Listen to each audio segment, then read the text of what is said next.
Well, welcome everybody to another episode of Spartan Theology. We've got a pretty exciting discussion today. We're going to have Travis and Ben doing a bit. It's like we're basically doing like an informal debate style where we're just kind of going through a number of arguments. We're going to do 3 arguments from each side. So Travis will kind of lay out the theistic arguments starting out, and then Ben will start out laying out the arguments from the other side, and we're just going to do about 10-minute open discussion for each argument. So we'll it'll just be basically all open discussion. It's definitely not a debate, it's just a discussion. So it's not like some of the arguments that we're going to be having, like whether or not like these aren't necessarily Travis's favorite arguments, or like he hasn't worked on laying them out like the best way possible. It's more just to come to a conversation, just to have a fun philosophical conversation about the argument. So it's like if the theistic argument, we come to the conclusion at the end that we don't like it or it didn't necessarily work, it doesn't mean that like all of Travis's hard work went down the toilet or whatever. Like that's not what this conversation is. So so I'm pretty excited to have Ben on. This is the first time he's been on my channel. So I guess if you could just give yourself a little introduction, like I said, since it's your first time, you can plug your Twitter and your podcast and whatnot. And then once you do that, we'll kind of get started. All right. Well, first off, thank you for having me on. So for those who don't know me, my name is Ben Watkins, and I'm the host of Real Atheology, a philosophy of religion podcast, where we explore questions in the philosophy of a religion from a non-theistic perspective. And so one of the things that we are trying to do is to understand what our religious concepts can look like once we have rejected something like theism, and perhaps what religions can evolve into the future.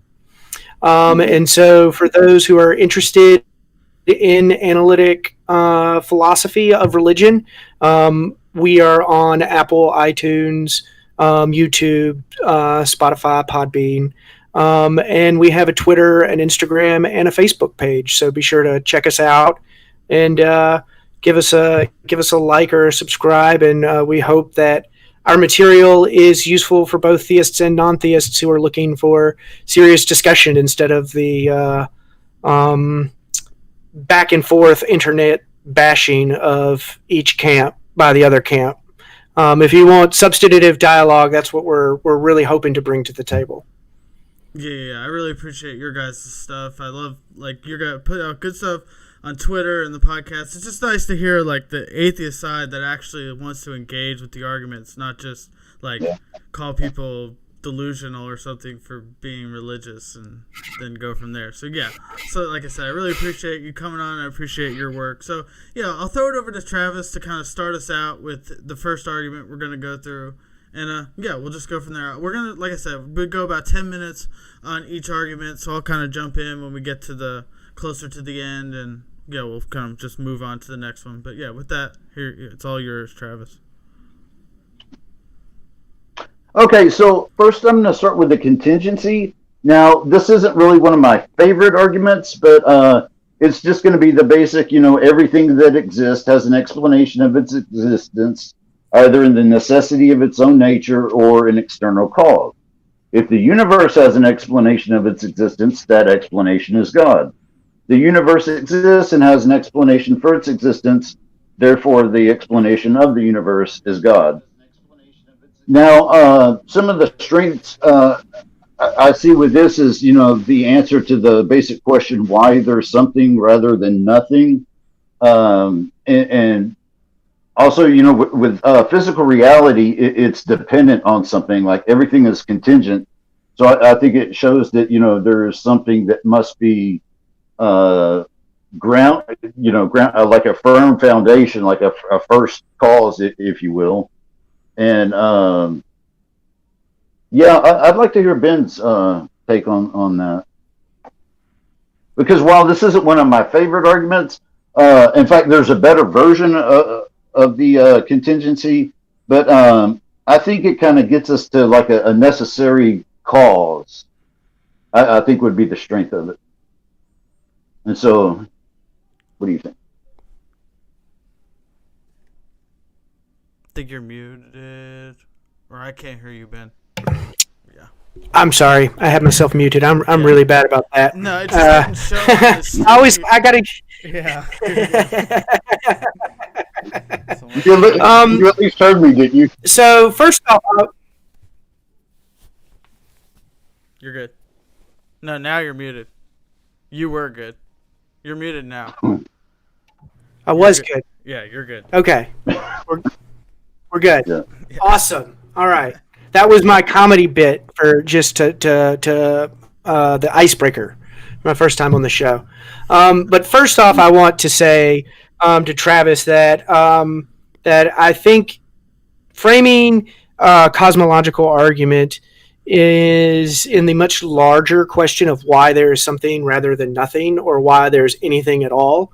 That's the best place to start.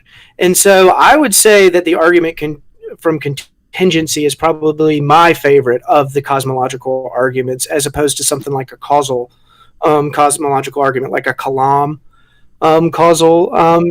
Just because I don't know why. It's just it's a preference of mine. I just probably because the cosmological principle. Can you hear me? You can still hear me. Yes, okay. I can. Can you hear him, Travis? Yeah. Okay. You froze for a second. Yeah, he just froze for a second. Okay. You're good.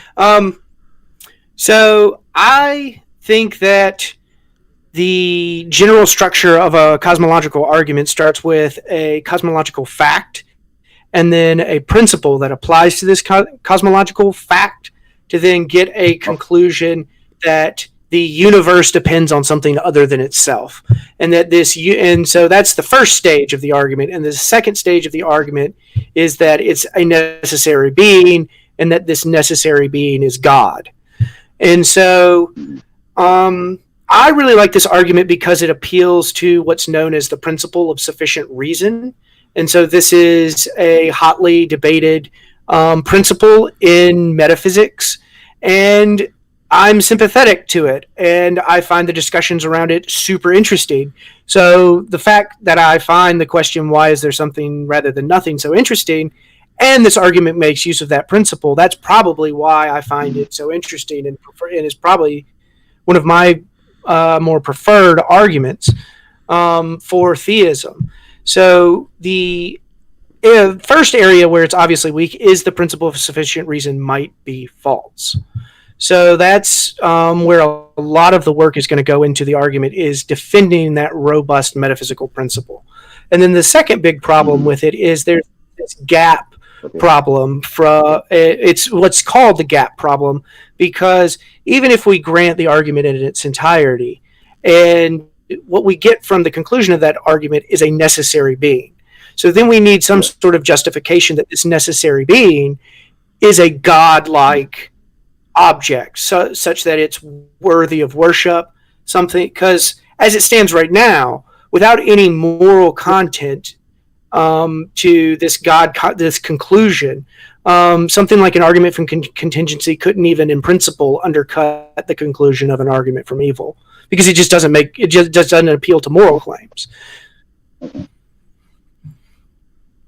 Well, now I agree with you. Like now there have been some arguments like bridging the gap to God. I'm not really aware of them, but I agree with you that it doesn't necessarily get us to like a God worthy of worship. I think all I would try to accomplish with this argument is that there's a necessary being, kind of like a first cause that is the universe is contingent upon.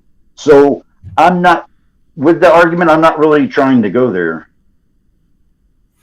Well, and that's fair. But the point.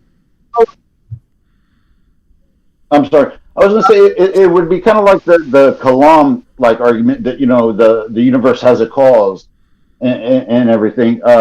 That's just that there's a godlike figure out there, but that's not getting into any specific God, a God worthy of worship. And it's the same thing with my argument from digital physics. So I'm not really trying to go there with the argument.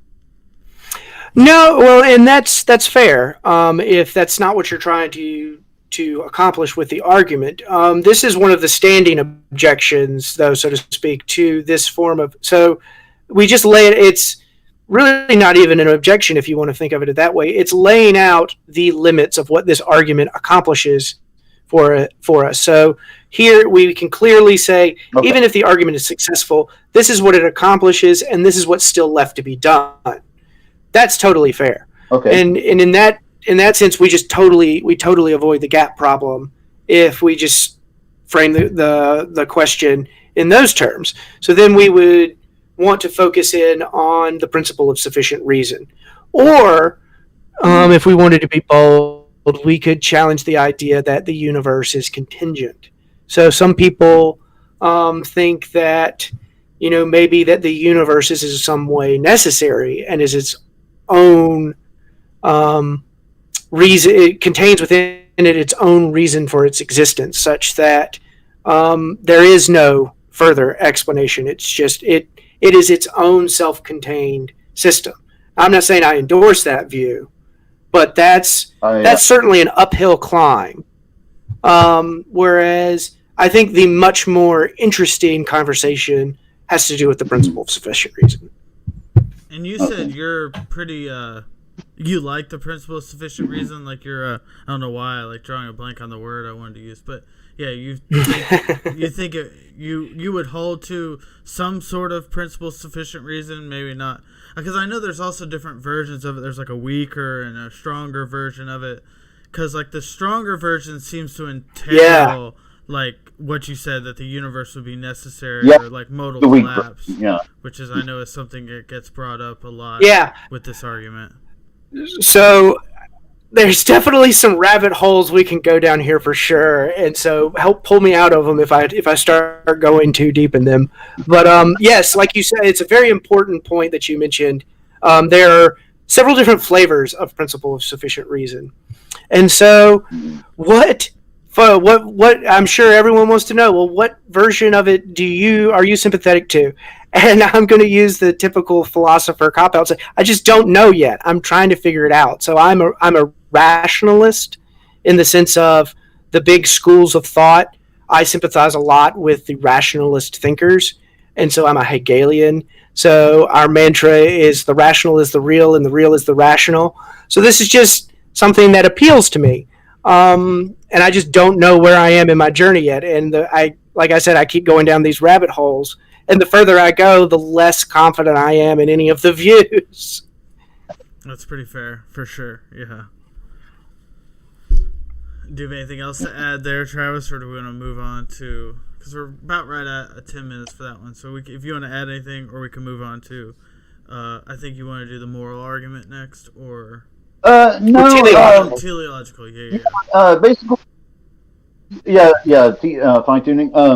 No, I would just like to add that Ben and I have somewhat of an agreement, and I think, with the contingency, there's only a certain length that I'm trying to accomplish, with the argument, and I think it can accomplish that, and I'm not trying to go any further with it. So there's that. But okay, so now I guess we'll do the fine-tuning. Mm-hmm. Yes, you lay that one out. Okay, so in fact, this is one of my favorites. So we see the exact precision, at 10 to the minus 35 seconds when the united force breaks into the four fundamental forces of gravity, electromagnetism, and the strong and weak nuclear forces. The exact precision that's required. In fact, the ratio of the electron mass to the proton mass has to be perfect in order for molecules to even bond together. We need the ratio of like the electromagnetic force constant to the gravitational force constant. The entropy level, the initial uniformity of radiation, even the average distance between stars. And then there's also the Earth, like we need the exact level of plate tectonics, volcanic activity, hurricanes, even something as small as soil mineralization is fundamental to our survival. And so with everything pointing in the same direction, it seems to me like intentional. Okay, so intentionality is a product of mind. So I want to first lay out the gap problem that we mentioned in the cosmological argument, but only to again demarcate the conversation, in that there's this idea of, are we ascribing any moral properties to this? But, I need to add one thing though. My version of the fine. Yeah, I'm sorry. I meant to add this first, and I'm sorry. My version of like the fine tuning is that precise information. Think about uploading information to run a program. That's what we have, like like at the Big Bang, like a causal agent uploading precise information to run a program. Like the universe is like a quantum computer, and so I look at it. That's how I look at it like that. I got you. And so with that, and so with that, that would also, I can also grant like the fine tuning is like due to necessity, because if the information is input at the time of the Big Bang and you look back on it, you could look at it as being deterministic. So I would be fine with that. So I just wanted to clarify before we. Yeah, no, you're good. You're good. So. Okay. I was laying out earlier just the gap problem. So are we ascribing any moral properties to the conclusion of this being? Or do we use any premises that that have moral content to them? And if not, then that would be a problem. That would be something to overcome. So I see the fine-tuning data as just one part of a much larger teleological argument. So what do I mean by that? So the teleological argument that I favor is one from moral agency. So the fine-tuning argument that was just put on offer makes it seem like our universe was fine-tuned for life. Well, let's take this a step further and say, no, it seems like our universe is fine-tuned for moral agents making morally significant decisions in a moral arena. And so at this point, we're saying we're appealing to more premises here. So we might have, this argument might be open to more lines of attack. But by making it this argument, we're appealing to things like consciousness. We're appealing to things like free agency, as well as fine-tuning data. And so we're then saying, okay, look, this is all data that something like metaphysical naturalism is going to have a very difficult time explaining. Or at least it's going to seem antecedently less likely on something like metaphysical naturalism than it is on something like theism. And so I think this is the stronger version of a teleological argument, saying that the universe seems fine-tuned for moral agents.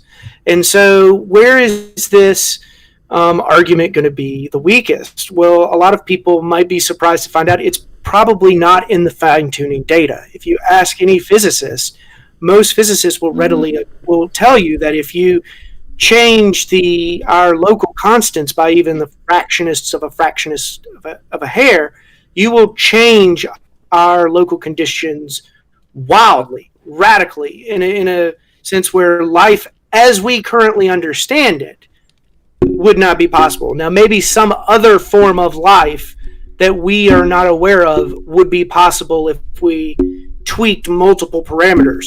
We don't know. This is probably going to be a difficult line of attack. Where I think that the problem has the most difficult time is, one, there's the problem of evil on the other side. And two, there's the idea of a disembodied consciousness and libertarian free will. Free will in the sense that is contra-causal to the laws of nature. And so that this concept of free will, this concept of disembodied mind, and the evidence that we find on the other side of the table, that's where this argument is those are the more, I think, pressing concerns for the argument to address. I think they should just largely, if you're not conceding the fine-tuning data, then I don't think you're coming to the discussion with an understanding, a robust understanding of the physics. Okay, so now what's interesting is more fine-tuning is needed for like rocks than more fine-tuning is needed for plants. More fine-tuning is needed for animals. More fine-tuning is needed for humans. Then more fine-tuning is needed for humans to, say, launch global civilization and everything. And so I think the fine-tuning parameters go up. Like, it takes more precision for moral agents than it does for us to just simply exist. And then, the thing with the disembodied mind, what I think we have to remember is, according to superstring theory, there's about 10 dimensions in our universe. We exist in length, width, height, and time. So if there's a transcendent causal agent, he would necessarily transcend the 10 plus dimensions of the universe. So I don't think we're justified in saying that there can't be a disembodied mind when there's so many other higher dimensions. And if he created those, he would transcend even those 10 dimensions.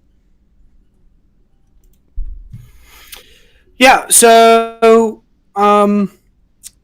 dang it, I lost my train of thought. What was I going to say? The argument from fine-tuning makes appeal to these sorts of premises that seem daunting to just maybe the lay person, and that these concepts are very difficult to grasp. And so I would try to encourage listeners to not be intimidated by that, because I think that this is a very interesting argument, a newer argument on the scene.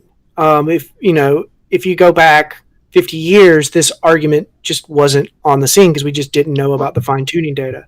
So if you're looking for really interesting cutting-edge philosophy of religion, two places to look are the argument from divine hiddenness and then this argument from fine-tuning on the theist side. These are the two most recent developments on both sides of the aisle, and there's just really super interesting stuff going on there.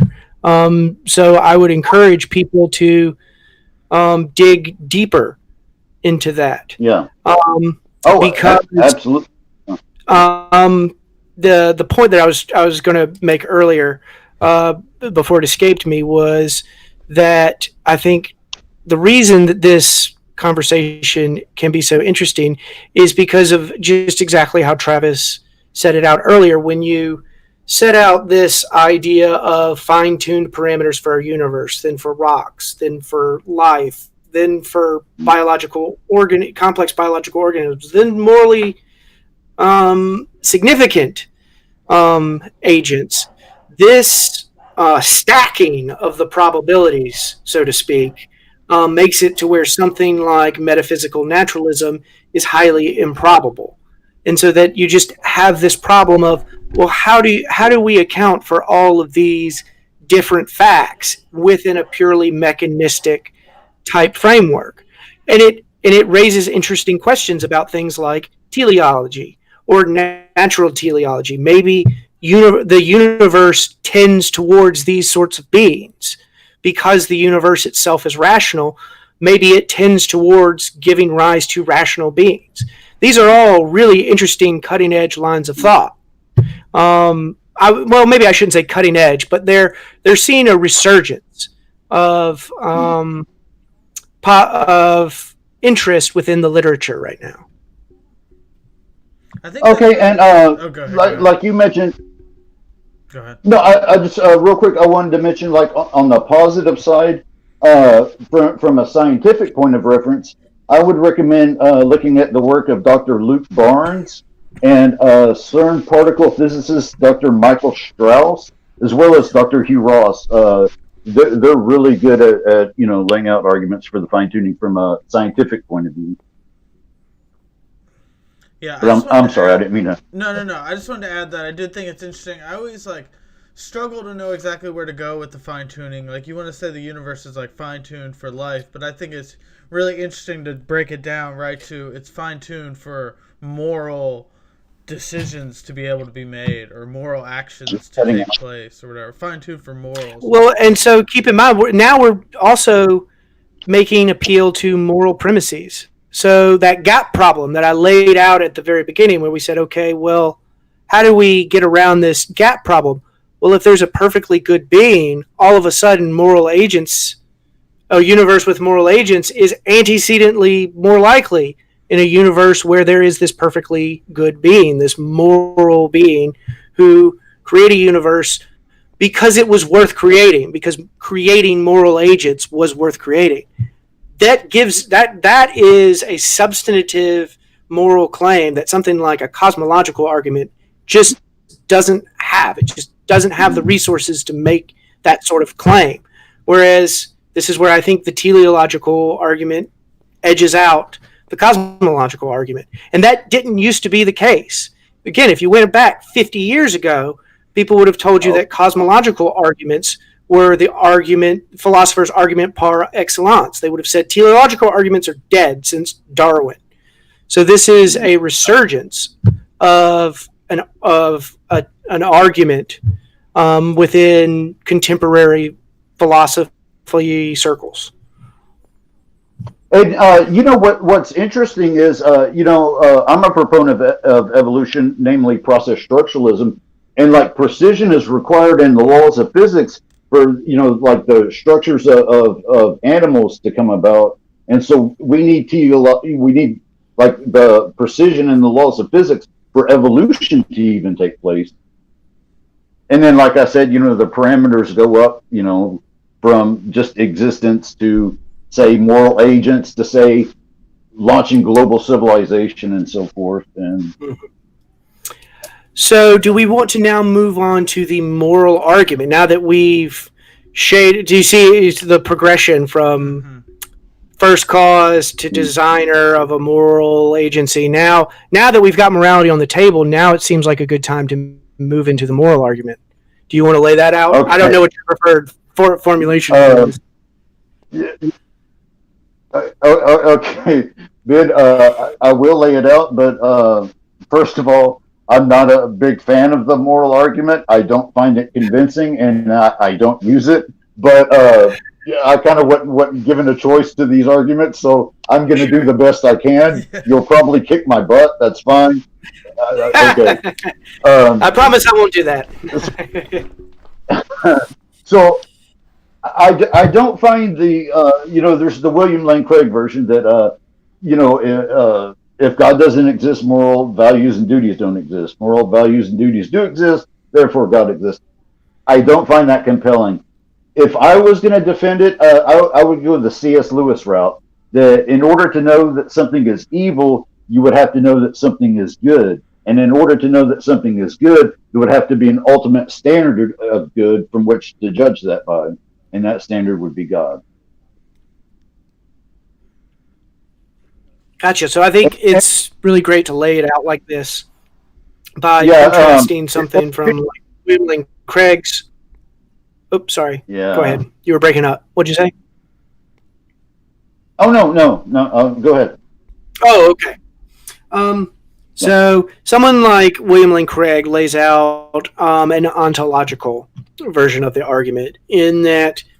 So the idea here is that to even have something like a moral truth, if we were to characterize what a moral truth is, we would not be able to do that without appeal to God. We would essentially have to appeal to God. And so William Lane Craig famously does this by saying we can't understand a moral value without appealing to God's essential nature, and we couldn't understand a moral duty without appealing to God's commands. But now we've contrasted this ontological moral argument with someone like C.S. Lewis's epistemological argument, in that to have moral knowledge, we would have to have this idea of something morally good. And we could only have this idea of moral goodness from a moral being. And so that it would require the rationality of our very moral cognition would have to appeal to a divine being like God. And so this one is also distinct from another moral argument that was given by Immanuel Kant, which is the idea that there's this incongruity between self-interest and impartial benevolence or morality. So basically, well, how can we be moral if it's not in our self-interest to be moral? And so this Kant solution is, well, that's where God comes into play. Because there's this afterlife and there's this thing called heaven, morality is in your self-interest because everything will be, the justice will be done in the end. So it is in your self-interest to be moral. So these are three different forms of moral argument. So when you say, I'm not really a big fan of this argument, I'm sure you probably mean the William Lane Craig version, the one you laid out. But where do you find yourself in Kant's formulation or the one you just laid out by C.S. Lewis? I think biological evolution could play a large part in it, for tribal survival. So I think evolution can account for some of it, but I would say that I think deep within us, unless you're like a psychotic, we have almost a properly basic belief of what's right and what's wrong, internal moral, like the famous saying, torturing babies for fun is morally wrong, So I think we have like an inherent properly basic belief of morality. Hmm. So that would be an example of a moral truth. Sure, and the whole point of laying that out is because some people, because the whole challenge is we can't characterize a moral truth, an objective moral truth, without appeal to God. And then so a lot of people will try to just deny that there are these objective moral truths. And so by laying out something like, well, it's always wrong to torture children for fun, you're laying out something that's pretty clearly a moral truth, and it's a truth in some robustly objective sense, in some way that our taste preferences are not objective.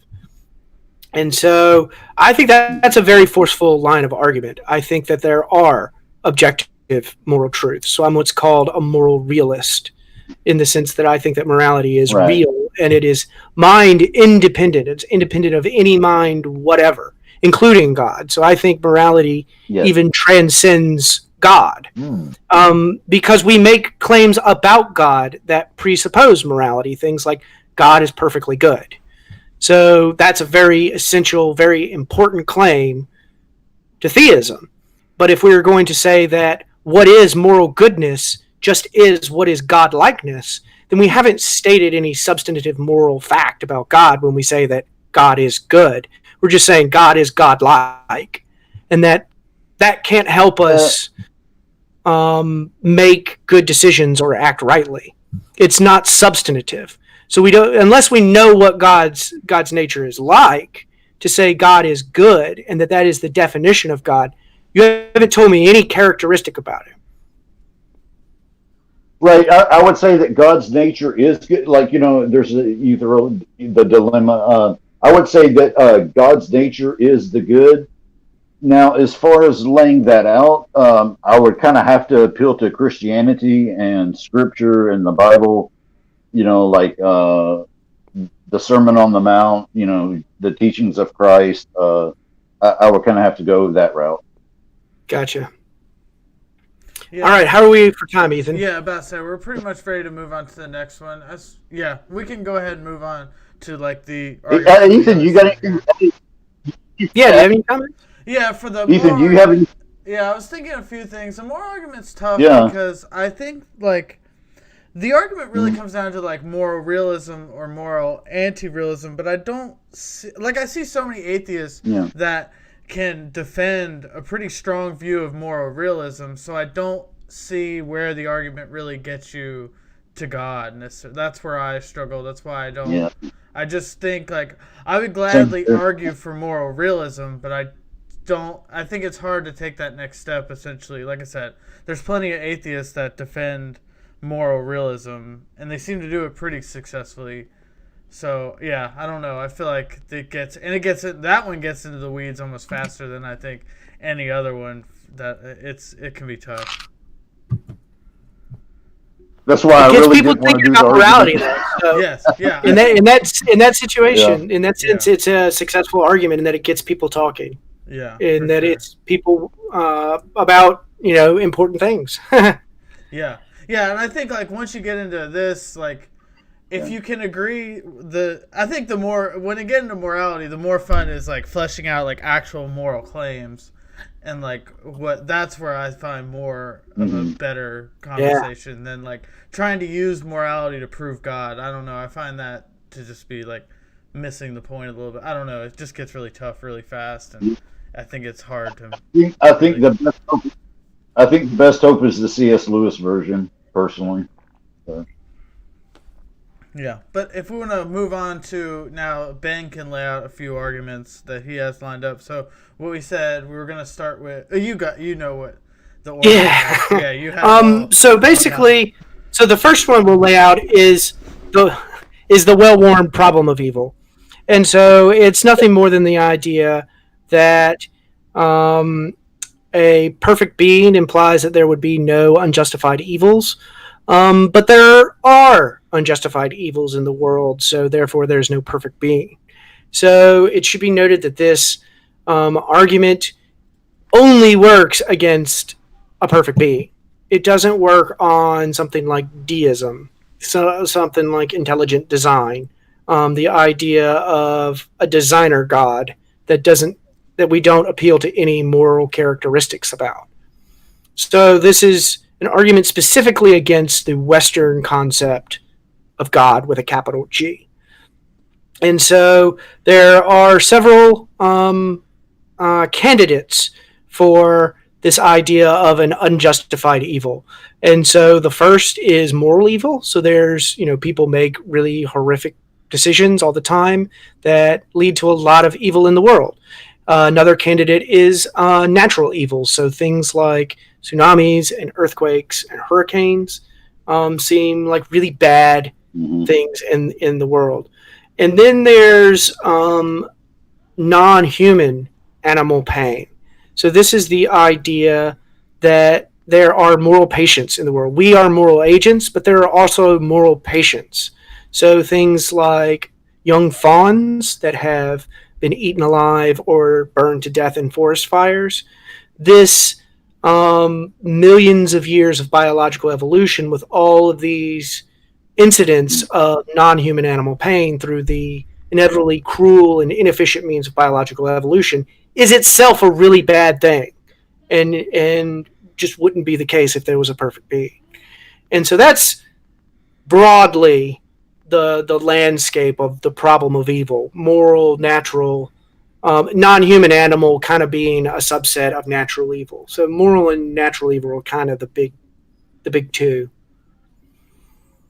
Okay, so, buddy, ahead, you've Travis. given me a lot. Okay, so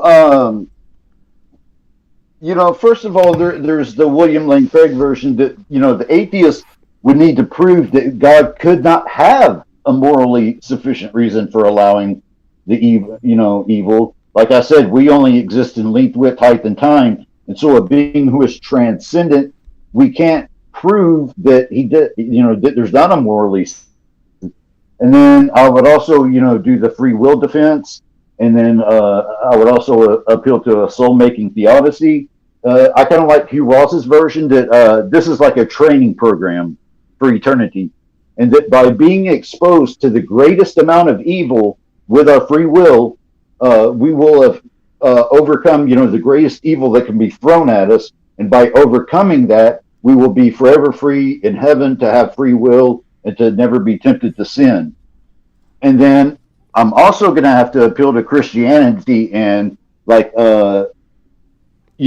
it's inherent within Christianity that there will be suffering. In fact, Jesus said, in this world you will have tribulation. He said to take up your cross and follow him. And a first century Jew would, under the tyranny of the Roman Empire, would have known exactly what that meant. And look at the tremendous sufferings of the Apostle Paul. So it's perfectly coherent within the Christian worldview. And then that will go back to William Lane Craig's argument that you would have to show that there's not that God couldn't have a morally sufficient reason. And then also with the natural evil, what's interesting is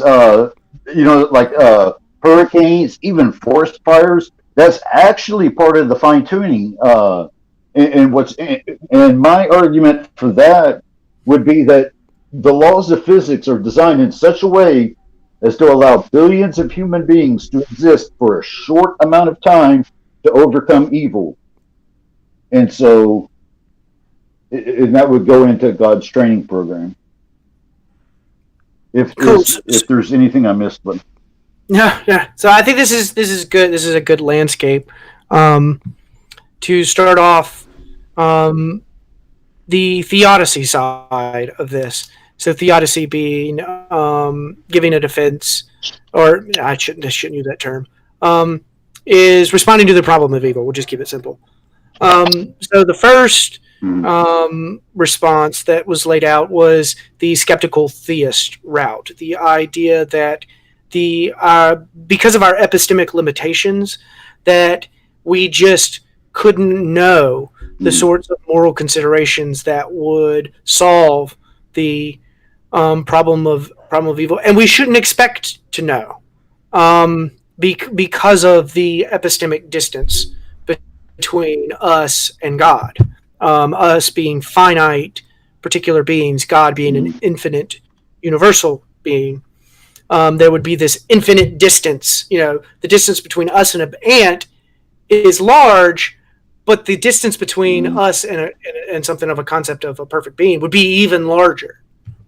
And so one of the concerns of this is, does it imply moral nihilism? Does it imply that we can't make categorical moral claims, or that there's some way in which that if we have enough infinite power and knowledge that we can somehow transcend the moral realm that we're privy to a much larger, grander moral realm?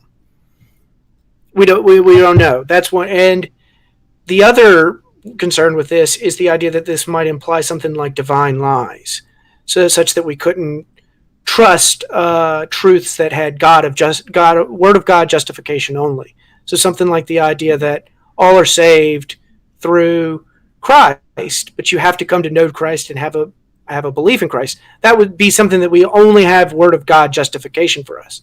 Well, if it's morally permissible for God to allow young fawns to die in forest fires, perhaps it's also morally permissible for God to lie to us about things like our salvation.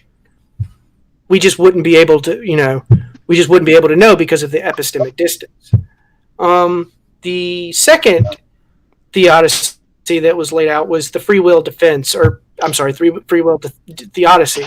The idea that God gives people free will to make morally important decisions. And so the most obvious response to this is, but why is free will such a great good? Wouldn't it be much better if God were able to restrict or determine the actions of, say, Nazi soldiers during the Holocaust, such that the Holocaust didn't happen? Why is this idea of categorically respecting free will of even heinous people? That's one worry. The third theodicy, it was soul building, that you put the soul building theodicy on that. And so this is the idea that, we have to go through this finite period of time to develop characters or souls such that we are then ready for a relationship with a being like God. And so the worry here is the idea of horrendous evils, the people who suffer so horrendously that they lose themselves entirely, that they come to believe that their lives are no longer worth living. So think of victims of the Holocaust. And then the fourth one, it sounded was just appeal to Christianity, that the part of the Christian theology has evil built into it. It's just part of the theology. And so obviously the worry here is that it just begs the question that we have to presuppose Christianity is true, but the question of does God exist, can't make appeal to that premise, because that's the very thing in question. So those are just resources we don't have available to us when we're trying to solve the problem of evil. So I know I put a lot on the table there, but you put four theodicies out. So say just one thing about each one. But go ahead. I wrote all of it down too. If you have any questions.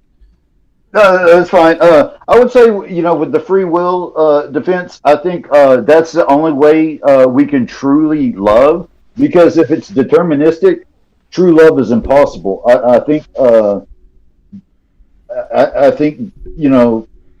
and unfortunately, with the possibility of free will is the possibility of tremendous evil. Yes, but it's also the only way we can truly love is through free will. And that's the greatest commandment is to love God with all your heart, mind, soul, and strength. So, and then you skeptical talked about theism, the first one before free will defense. I'm sorry. Skeptical theism was the one you did before the free will defense. Skeptical theism, the epistemic distance one, that we're finite beings and that God is this infinite being. Yeah, I didn't know if you wanted to say something to that. That was the one that we had talked about first. Yeah, sure. And sorry about that. So, with us, we experience length, width, height, and time. And that with God being transcendent and multidimensional, I think to even raise the questions that God could be lying to us, we're not in a position to even make those claims. Gotcha. So there's no way to, I think, for either side to say God is evil or he's lying to us. And also under this, it would be difficult to say that God is perfect, because in the 4 dimensions we live in, and then you have the 6 extra spatial dimensions of in super string theory, and then you have a being who's even transcendent of that. And so basically all we have to go by is his word. So that's something that kind of puts limitations on both of us, to be honest. So what do you think about that? So I would hesitate at the idea of putting any sort of limits on God that are non-logical limits. So no, I didn't mean that. I mean about us making claims about God could be lying, or God Yeah, oh, that's fair enough. So my concerns were, one, the idea that this might imply moral nihilism. This idea that we can't have certain forms of moral knowledge because they're just forever beyond our grasp. That's one worry. The second worry was the one of divine lies, which it seems like you just bite the bullet on it, that we're just not in this position to understand whether or not God would have morally sufficient reason to lie to us. And so I think that's just an impalatable implication that's just incompatible with something like Christian theology. I think Christian theology very clearly makes it that God loves us and wants us to know that he loves us, to then come into this saving relationship with us, and that we can protect that intuition by saying God is perfectly good, and that God would not, that he would categorically have a reason, a moral reason, not to do such an action, and we have an access to such a moral reason. So I avoid the moral nihilism and the divine lies objection. Okay, so and I think you bring up a great point that I want to address. And I'm talking about from just like intellectual knowledge, that our intellectual knowledge can't transcend the multiple dimensions that God's in. Now, I'm a reformed epistemologist. A lot of my philosophical friends disagree with me on that, but I believe that God can be known and experienced. And I have the inner witness of the Holy Spirit, such that I can know that God exists. I can know that God loves me, that Christ died for my sins. So I believe the inner witness of the Holy Spirit confirms that God is all good. We Gotcha. And so then, to divine hiddenness. So I just wanted to make a distinction that when I made the first argument, I just meant like from our mental knowledge that it can't transcend the dimensions of God, but God can transcend the dimensions to us. Gotcha. So the second argument that we can lay out on the atheist side is the argument from divine hiddenness. And so this argument starts from the idea that God is perfectly loving. And so it thinks about the entailments of perfect love. And one of those entailments would be that a perfectly loving being is always open to relationship with a finite creature. So the analogy here is that a perfectly loving mother would always be open to a relationship with their child. They would ensure that nothing they did put relationship out of reach of their child. Now, their child might have the free will to go do whatever they want, and they may not want a relationship. But the idea is that God is just not closed to the relationship.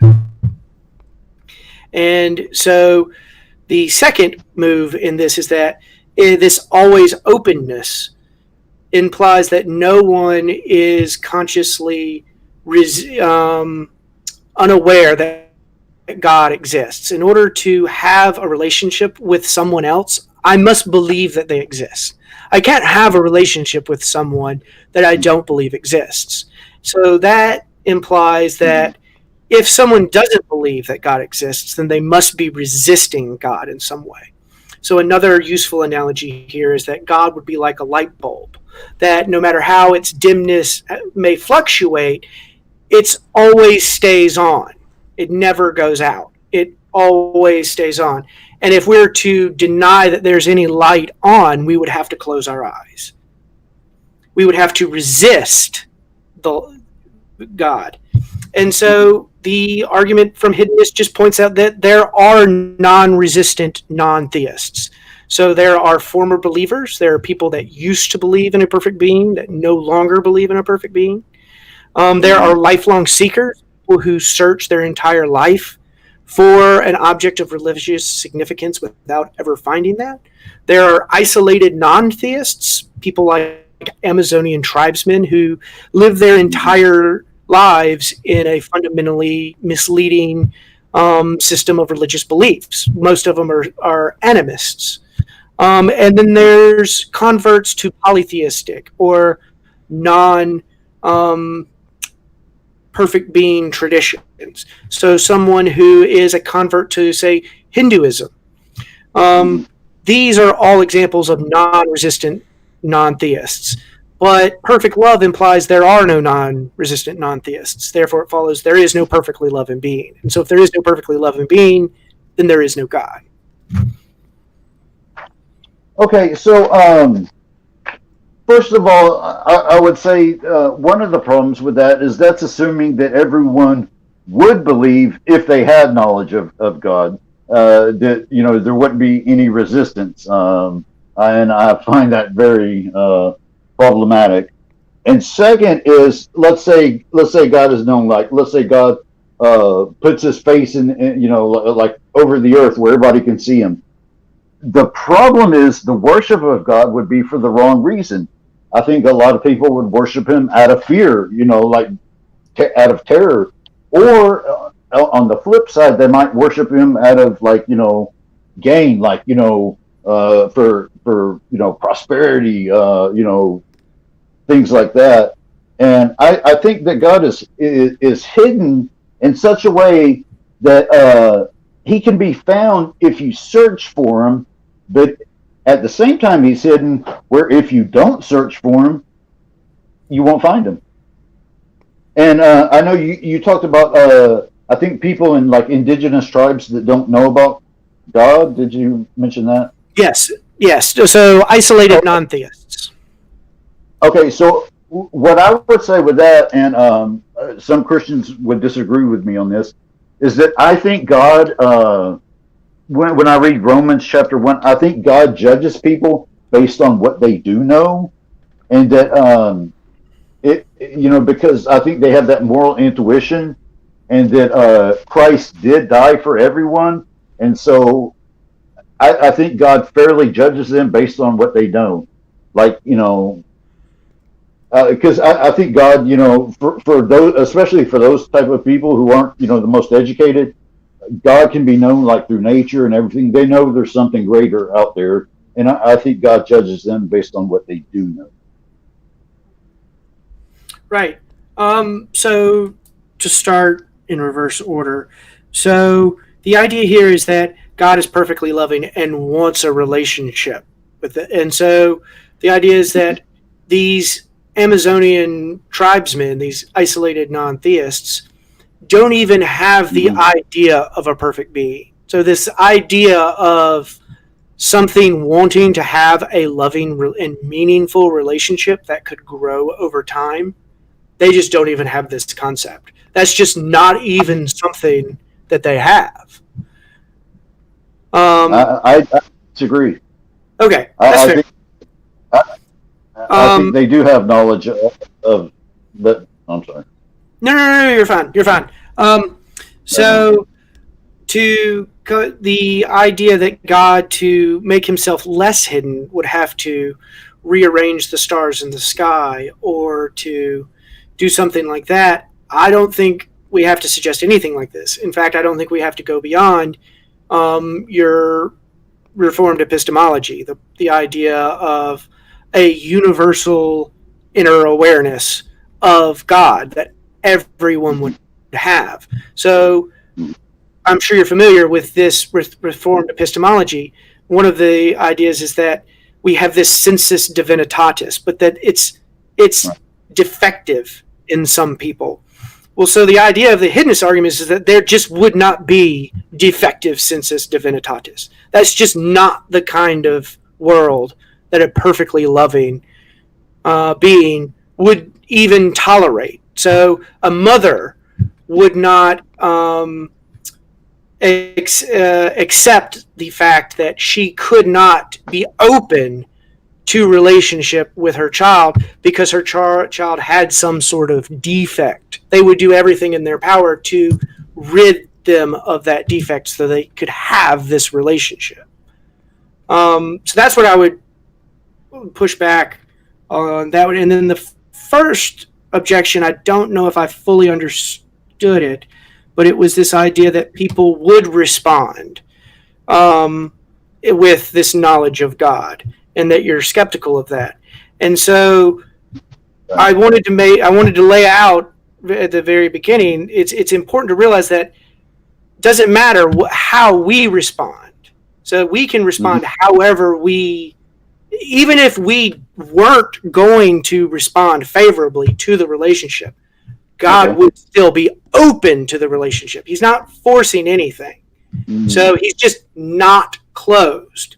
So when we frame it in the idea of, well, God is closed to do something to people's responses, I don't know where the plausibility of what your response was to this. So I don't know if I fully understood it. Is your objection that we would potentially respond unfavorably to a universal awareness of God? Yeah, there's the famous quote. I think Frank Turek uses this a lot. Like, if you knew Christianity was true, would you be a Christian? And a lot of people say no. So what I'm saying is that even if God did make his presence known, that doesn't mean that any more people would come to believe, or it would make any difference. So keep in mind that the argument from hiddenness is using the perfect being concept of God. So we're talking about a God that's perfectly loving. So if we're using just the concept of a perfectly loving being that's infinite, that we could grow infinitely with, it'd be an infinite best friend that we could, like, people who say that they don't want this form of theism to be true, I look at them like this going, what do you mean? What could possibly be better than a perfectly good being that you have an infinite relationship with forever? So we can talk. This discussion is much broader than just Christianity, too. Yeah, and I think another objection is, it places morals on people's life. Like, I can no longer do this. I have to live by this. I have to change my life. So I respond favorably, and it kind of goes back to the fact that God is transcendent of the 10 plus dimensions of the universe, and that he has like his sufficient reasons, and he makes himself known to those whom he chooses and whom like truly seek him. Like, for example, I grew up atheist. I didn't believe in God. Like, I'm 35. I didn't believe in God until I was like 33. So I came to believe in God. Like, I grew up not believing in God. He wasn't, but I came to believe. Gotcha. How are we doing for time, Ethan? Yeah, I think it's about time to move on to the next one. One thing, if I could add a little bit, absolutely, please. Divine hiddenness, though, I think it kind of, and I'm just curious your thoughts, Ben, just on like a big picture view. It kind of gets into like theological. I feel like there's theological ways to answer the question that like appeal to whatever, either. And the way I would see it, as someone who leans more towards universalism, I would see it more that like the reason people are cut off from God is just due to like the brokenness of our world, and maybe it's just a consequence of a number of things and like the way our culture has gone towards like skepticism and whatnot, and just leading people towards just not being open to these ideas. But I think like the real meat of the argument is to say like, well, okay, since these people can't believe, they're going to go to hell. But I think if you take those teeth away, I really think it just can kind of get explained by like sin and brokenness in our world, and maybe universalism. I think that's a very deep insight. Yeah, so I think universalism kind of answers that question pretty good, and I'm curious. Yeah, so I think you kind of would agree. If I were to be a theist, so when I put my theist hat on, I would be some form of universalist. Because one, I don't think the doctrine of hell makes any sense with the idea of a perfectly good being. But I think that, one, to solve the problem of horrendous evil that I mentioned earlier, where people suffer so horrifically that their life seems no longer worth living, I think universalism is really the only hope of getting out of that problem. But then again, for like you just said, I thought it was a very deep insight that, what about these people who just don't believe in the perfect being? What happens? Do they just what happens to them? And I think you're right, like a universalist type. So at that point, it's just beings coming ever closer to a more perfect reality that everyone can become, closer to. Everyone's equal in that sense. Okay. Go ahead. Yeah, I just wanted to give my closing thoughts. We'll move to the next argument for sure, but go ahead. Yeah, I just wanted to reiterate that that was kind of my argument, that those who don't know, the tribes, that I would hold to some form of universalism, not quite on the grand scale that Ethan does, but to those who don't know and haven't heard about it, I would hold to universalism. And excellent. As far as hell, you're poisoning the minds of young Christians. Excellent. Okay. And as far as hell being inconsistent, I hold to annihilationism. Okay, so I don't believe in eternal consciousness.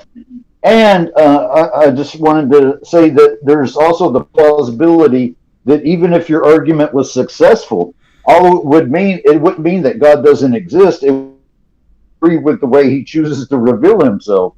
So I don't see this as a very powerful argument at all. Yeah, I just think it could conclude with He's not necessarily all loving, which I think is pretty powerful. But that's kind of what I think Ben was getting at. But yeah. Go ahead. So Ethan, I like that you're talking about how it just seems like there's just so much disagreement because of it seems like the world and there's this brokenness to it. And so I think that brings us perfectly into the final argument, which is the idea of widespread religious disagreement.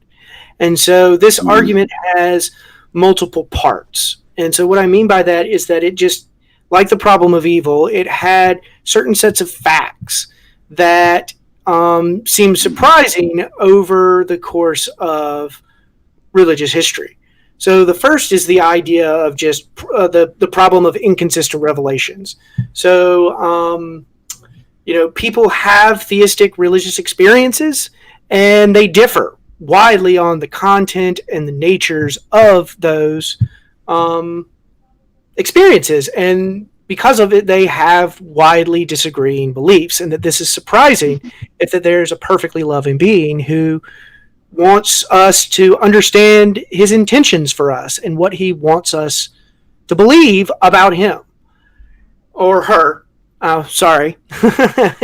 A second datum is the idea of the success of the secular sciences. So the idea that the natural sciences and the humanities have been able to progress without appeal to supernatural agency. And so that this is surprising that we would expect a supernatural being to intervene and be a part of that history. Then a third bit is the idea of moral disagreement. So if God cares about how we act morally, the idea that, there are these wide moral disagreements on things like war or abortion or euthanasia, these are surprising if those are the kinds of things that matter to a perfectly loving being. Can you still hear me? I can. Okay. Travis might be if this. I can't hear you. You can't hear. I think I was. You can't hear. I can. I could hear you the whole time. So Okay. Travis's I think screen seems to be frozen, so I'm taking it as it might be on his Okay. at this point. And so then the last point is just the historical contingency of religious beliefs. So, most of the religious beliefs through time are going to be false. The most of religious belief over the past, I think it's roughly 60,000 years that we have of human religious belief, they aren't perfect being monotheism. They are something different. So that means that people have just been systematically wrong about religious belief in the past. And if things continue as they have historically in the future, religious beliefs are going to look much, much different than they do now. That history is as plastic as our own human evolution, and that religion evolves with us, and that these facts are surprising if there's a perfect being. So those are the four. The inconsistent revelations, the contingency of the historical contingency of religious beliefs, the success of the secular sciences, and then widespread moral disagreement. I think these are all sets of facts that are very surprising if we assume that there's a perfect being who cares about what we believe and how we act. Okay, so first of all, I would appeal to what C.S. Lewis calls mere Christianity. There's the basic core doctrines of Christianity are what matters and what are essential, and that we're free to disagree and debate and have in-house discussions on secondary issues. It's the core doctrines that matter, and all the Orthodox churches, even with the different denominations, all agree on the core facts of Christianity, and that also makes heresy easily knowable and recognizable. And can you hear me, Ben? I can. I had to cough, and I didn't want to do all that with my sound and on camera. So thanks for calling me out, though, buddy. I just want to make sure I wasn't talking to nobody. Okay, so there's what C.S. Lewis called mere Christianity. That the core doctrines are what matters, and the different denominations, even Catholic, they agree on the core doctrines, and I think we're free to disagree on secondary issues and have in-house debates and discussions. And also, with the core doctrines being essential, it makes heresy very easily recognizable.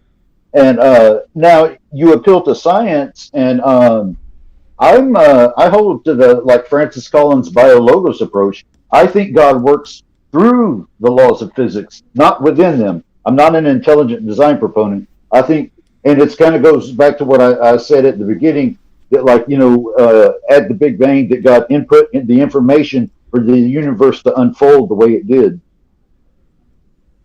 Cool. And I think moral disagreement, widespread. Kind of a widespread moral disagreement. Yes. So the idea here is that if God cares about the content of our moral beliefs and the significance of our actions in morally significant ways, then we would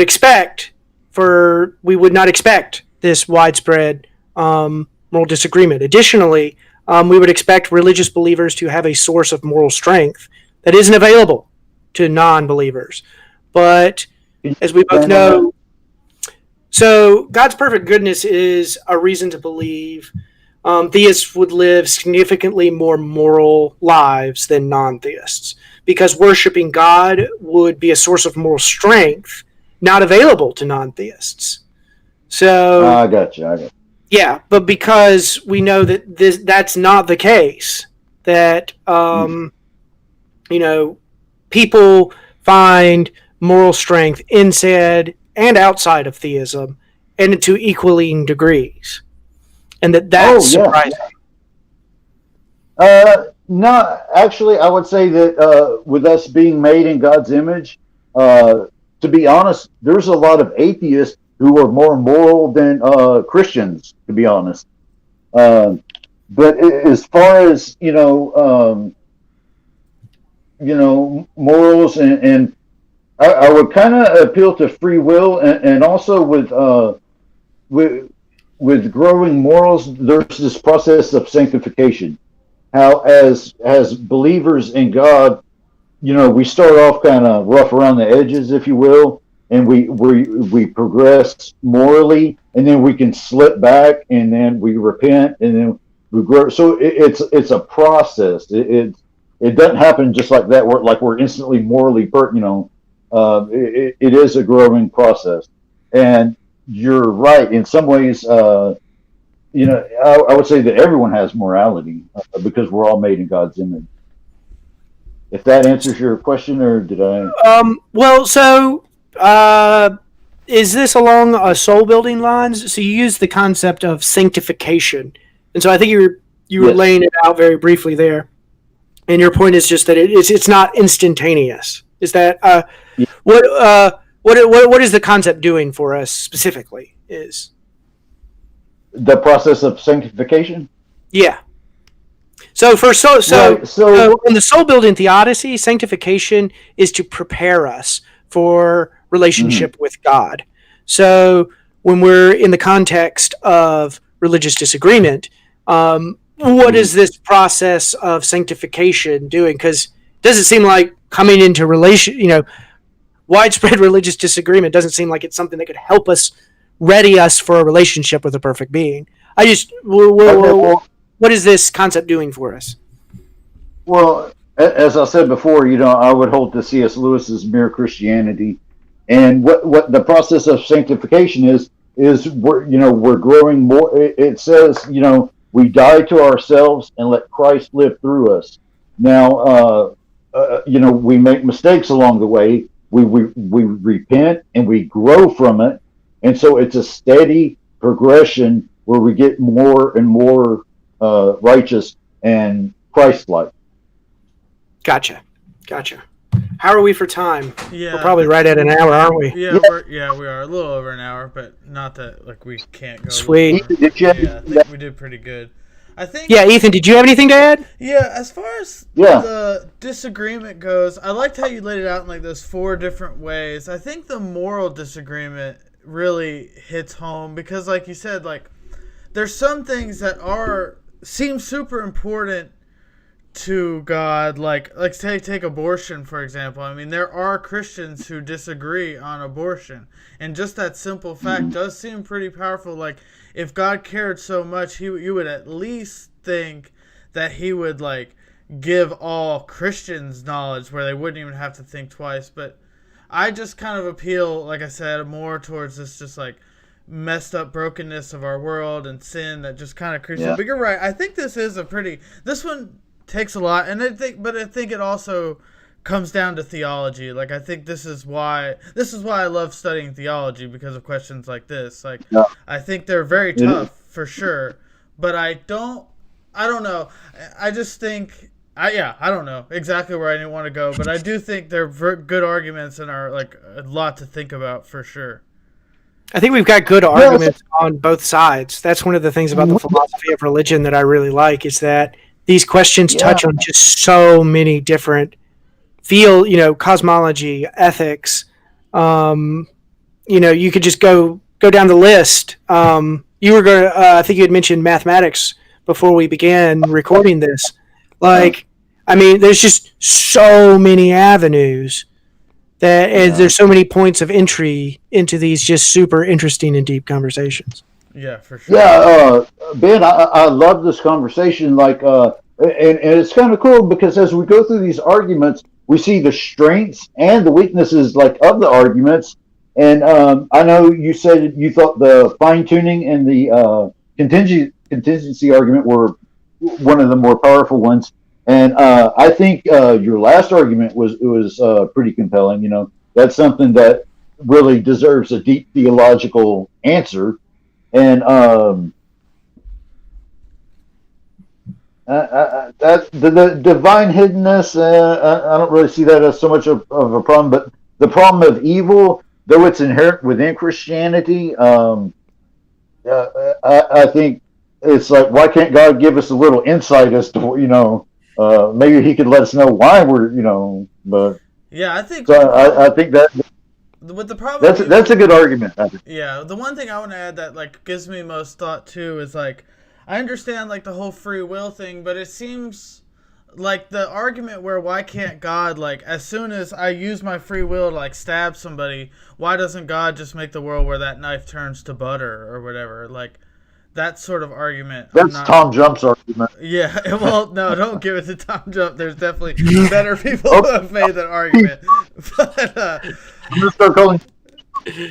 yeah, I think there are like I understand that like the value in free will. It just seems hard to justify like the level of free will that we have, like to allow the Holocaust to happen. Like it seems to make sense to like give people free will enough to like where they can choose to steal somebody's lunch money or whatever, or not do that. But then to give them enough free will to cause the Holocaust, that's tough for sure. And we can frame it in an even more general question too, which might be helpful to listeners. Is why did a perfect being create less than a perfect world? And that's just basically what it comes down to. And so, like, that's a very general question. So any answer you give to it is going to be more particular than that. And so, but I for whatever reason, I find that framing these really difficult questions in those the just most broadest terms really helps. The cosmological argument, frame it in terms of why is there something rather than nothing, and you never lose sight of what you're trying to do with the argument. It's really, really helpful. And so you can say that, why are there bad things in the world? Why isn't God more obvious? Why do people disagree about religion? Why does a perfect being create less than a perfect world? Why is there such precision in the laws of physics that allow for life? Exactly. There's a case on the other side of this too. It's a great point. And that's how you're going to weigh these. This is how people are going to be able to do philosophy of religion. It gets me excited. Yeah, and I did appreciate where I just got one thing where where you like made sure like, so does this argument necessarily have a moral component or whatever, or are we just gonna say that like if the problem of evil goes through, this argument is irrelevant essentially, like when we were talking about the fine tuning or the cosmological argument? And yeah, so that's really interesting. Like I feel like a lot of these discussions get like right to level 10 or whatever, where we all should be stuck on level 1 or 2, and you're pretty good. You're so right. Yeah, like you go to a debate and like two people who like me or something who haven't like gone through all this, and we're just gonna start at the end. Like, can we conclude that God exists? And like we're not. We got to sit here for weeks if we're gonna actually get there, or we might as well do the more like productive thing and let's just talk about the argument. Like, does this argument work or not, or are these premises sound? Things like that. I find that interesting. I've like sort of been losing interest in just like, does God exist debate. Like you're not, unless it's gonna, like I said, a written out debate between like professionals. Sure, that's one thing, but just like two people, it takes a long time to get to that conclusion for sure. And talking past each other big time. You find a lot of people in like the debate, like not just, I don't just mean like talking over people, because that certainly happens, but just one party just not understanding what the other party is saying, and they're just on different pages. That happened to debate. I made an argument and it just went. In fact, that's why I was so angry. I was like, you didn't even understand my argument and you didn't address it. Yeah. So, yeah, I think this is much more productive. And I really enjoyed it, man. I learned. Yeah, we have a question in the chat if we do want to. Linguist Amo asks, okay. He's asking really for Ben. He said, we touched on theodicies in hell. Can you please ask Ben about annihilationism, about Iranian theodicy versus John Hick's theodicy, or is this off topic? Yeah, I'm not exactly sure about those two theodicies. I probably do know about. Good luck with that. By name. So I don't know if you do or not, but yeah. So I do. So John Hick is a famous philosopher of religion in the 60s, whose name has become pretty well synonymous with soul building itself. And it's based off this Iranian soul building theodicy that's centuries old. I mean, it goes way, way, way back. And it's basically just this idea of this world is a trial. It's a way to get us into heaven for either a relationship with God or just maybe it's a test, some sort of test, and if you pass the test, you get in. If you fail the test, you don't get in. And so there's several different veins of thought. This landscape's very, very broad. And so where I was mentioning it earlier with the idea of hell really comes into play with the problem of evil and just the notion of really bad things happening to finite persons such that they lose themselves entirely. So this idea of a child who is tortured in a concentration camp in the Holocaust, we would say that their life just on the whole wasn't worth living. And so even if you subscribe to some sort of annihilationist view, it doesn't justify what's happened to this child. I would say that child would. I would apply a universal type salvation to that. I think somebody under that tremendous amount of suffering, that God is going to judge them based on what they're able to, and so I think they would have. They would be in heaven and have riches beyond belief. I think they would have a greater afterlife than the regular person. But that's just my take on it. Okay. Yeah. The only issue I have with that is, like, with what you said, I guess Ben. Yeah, he refreshed. You're fine. But okay. I refreshed it. I don't know what happened. Yeah, I struggle with that response. The only reason, which leads me more towards, like, full-on universalist, because it seems weird to say that, like, a child in the Holocaust, if they go to heaven, is better off than, like, someone like Ben, who's an atheist or whatever, and ends up in hell. Like, you know what I mean? Like, that doesn't make sense to me or whatever. Yeah. So that's why, and like I said, I don't know if I hold to, like, full-on universalism or more that, like, I've never met someone who's going to hell, essentially. Like, there might be some people in hell that, like, know God exists and just deny it and hate him and whatnot, but I don't think we've ever met one of those people. I don't know if you've ever met someone like that, but yeah, I would be very surprised to meet someone like that. And so I think this universalist conception is really just the only way out of this problem. But even then, it's still struggle with it because there's a worry about conflating compensation. So, can y'all still hear me? Yeah, we can hear you fine. You were a robot tiny bit, but we can hear you. And so the idea is, okay, cool. So the idea is I might go break out all of your car windows. And you come out rightfully indignant of my action, saying, why would you do this? I say, but don't worry, I'm going to give you $40,000 fix these windows. And you're thrilled. You're like, it's not going to cost $40,000 to fix these windows. It's great. So I've compensated you for these. But does that justify my breaking the windows in the first place? No. What I did was still wrong. Even though I've compensated you for you, that doesn't justify the initial action of breaking out all of your windows. So does a universalist really get us out of the woods? I don't know. Well, these counterexamples definitely give us pause, I think. Yeah, I definitely don't think if I could add my question head on, but go ahead, Travis. Yeah, I was going to say I hold to a universalism like where like indigenous tribes and like people suffering in the Holocaust where they just like lose themselves, or even people that are like suicidal and just people that. Yeah, but with that, I think we do got to end it here if we're ready to get to the end, because My dog is like freaking out. Figure out. I didn't touch anything that time. Yeah. Okay. Well, cool. Yeah. So I think we're good. But yeah, this was an awesome conversation. I'd love to do some more of this. Definitely. Like, I enjoyed this a lot. Like, actually hitting on the arguments, getting down to what they actually say, strengths and weaknesses. Yeah, that was really, really good. I enjoyed that. So if you guys have any last thoughts, and we'll end it here, I guess.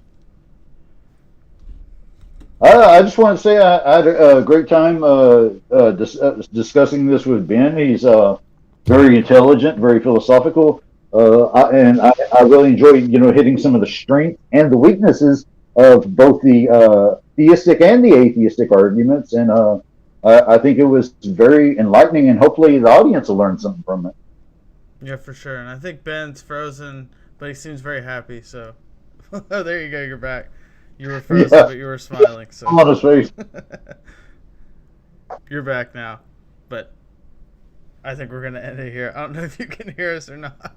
Yeah, we're gonna end it here. I appreciate everybody. I think Ben enjoyed it. If not, then I don't know. He won't get to say he didn't. So too bad. He enjoyed it so much he's speechless. Yeah, there you go. Thanks everybody for watching. All right, take care. I got right back in just for the end of it. Nice. Yeah. Yeah, I know. Allie's over it. My wife's. Oh, let's do this again. This was a lot of fun. I live for these discussions. I hope it was what y'all were looking for. I hope it's good content, and for sure. I totally forgot, like, when we were laying out, like, you mentioned the argument from mathematics. We probably should have done that one instead of the moral argument. That's my fault. The moral argument. I mean, I'm not convinced of it. I remember you said it started with an M, and I don't know why I didn't think moral argument. I was like, oh yeah.